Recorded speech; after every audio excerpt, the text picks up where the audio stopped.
Jamnagar road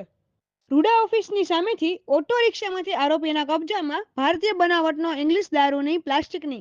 નાની બોટલો નંગ 576, જેની કિંમત ₹86,400 ના મુદ્દામાલ સાથે બે ઈસમોને પકડી પાડી કાયદેસરની કાર્યવાહી કરતી રાજકોટ શહેરની ક્રાઇમ બ્રાન્ચ, રાજકોટ શહેર પોલીસ કમિશનર શ્રી બ્રજેશકુમાર ઝા સાહેબ તથા અધિક પોલીસ કમિશનર શ્રી મહેન્દ્ર બગડિયા સાહેબ તથા નાયબ police commissioner Shri doctor Parthraj Singh Gohil સાહેબ તથા મદદનીશ police commissioner Shri Bharat V Basiya સાહેબ દ્વારા મિલકત સંબંધી ગુનાઓ અટકાવવા તેમજ રાજકોટ શહેરમાં પ્રોહિબિશનની ગુનાખોરી ઉપર અંકુશ રહે તે હેતુસર રાજકોટ શહેરમાં પ્રોહિબિશન તથા જુગારની પ્રવૃત્તિને નાબૂદ કરવા અને અસરકારક કામગીરી કરવા સૂચન કરેલ, જે સૂચના મુજબ ક્રાઇમ બ્રાન્ચના તેમજ ચોરીમાં ગયેલા મુદ્દામાલ તેમજ આરોપીને શોધી કાઢી મુદ્દામાલની રિકવરી કરવા માટે સૂચના કરેલ હોય, જે સૂચના મુજબ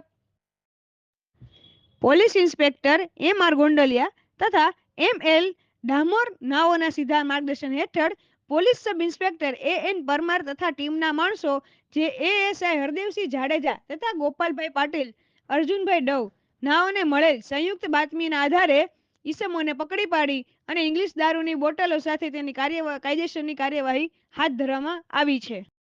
ભારત લાઈવ ન્યૂઝ, ગાંધીનગર.